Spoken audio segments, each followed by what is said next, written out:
Isang pinagpalang araw sa inyong lahat. Tayo po'y magninilay sa salita ng Diyos, ang pinagmumulan ng awa at tawa ng ating buhay, ang salitawa. Today we are celebrating the memorial of the Our Lady of the Rosary.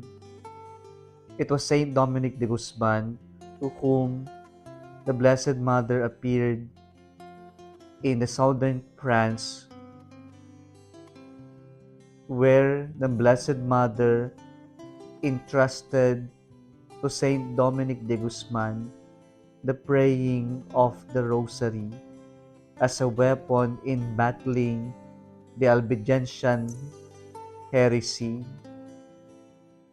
And then Pope Pius V instituted this as a feast to commemorate the victory of Don John of Austria over the Turkish fleet at the naval battle of Lepanto on the 7th of October 1571.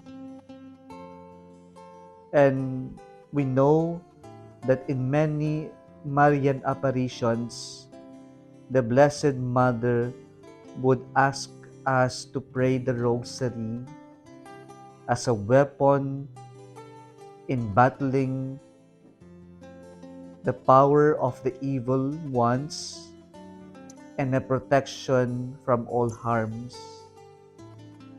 At the same time, the praying of the Rosary is a meditation in the life, in the mysteries of our Lord Jesus Christ. Why is the praying of the Rosary so powerful? There are two reasons that we can get. First, the praying of the Rosary is so simple and humble. When we pray it, we imbibe the spirituality of littleness. And we believe it is through this spirituality that the devil can be destroyed.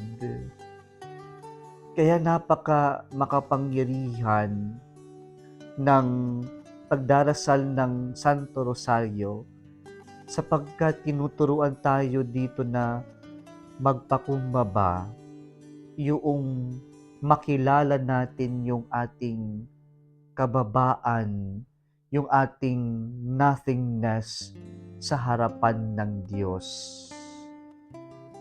Pangalawang rason bakit makapangyarihan ng pagdarasal ng rosary, ng rosaryo, ay dahil kapag dinasal natin ito, dinarasal natin ito kasama ang mahal na Birhen Maria.